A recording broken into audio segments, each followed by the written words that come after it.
आज हमें बिहार में इस शादी में मोर आज तो रिश्ता है कैसे जबरदस्त रिश्ता है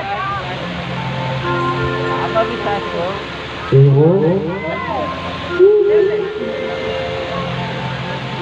काम रिश्ता है भाई मैदान ये बिहार में सारे नंबर में कावर पट भरी बोला जाना वो जाना हाँ तो घर में मलक के साल हो गए हैं चलो बता 20-25 साल हो गए हाँ और ये अभी साड़ी ला सिल के कब तक ले पहना साड़ी का रिश्ता है तो कब से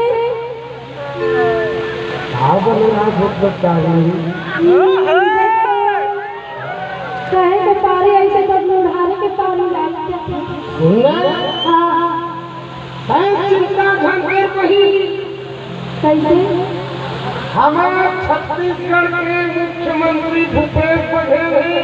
हाँ ये 2500 रुपया कुंतल में धान खरीदे थे बहुत बड़ी बात हाल में से मंडी में हाँ खाता में पैसा आ गए हाँ चिंता मत करो ये अमृत पुलिस तेरी काम सब जमाना खत्म अब बोला ना साथ पहला भी बता दो कोरा के साड़ी पहिरा हो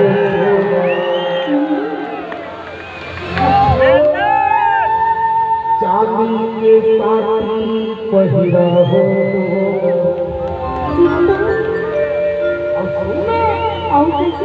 सोने के कपड़ा पहिरा हो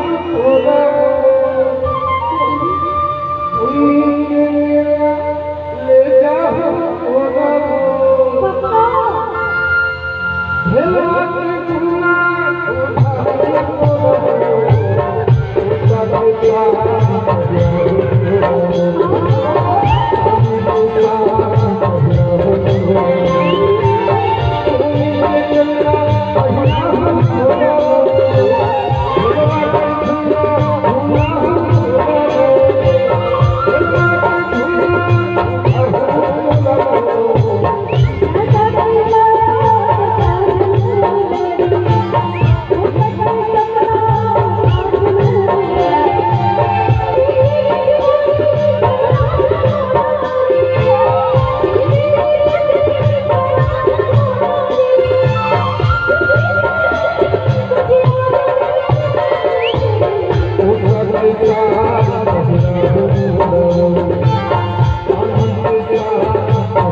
Thank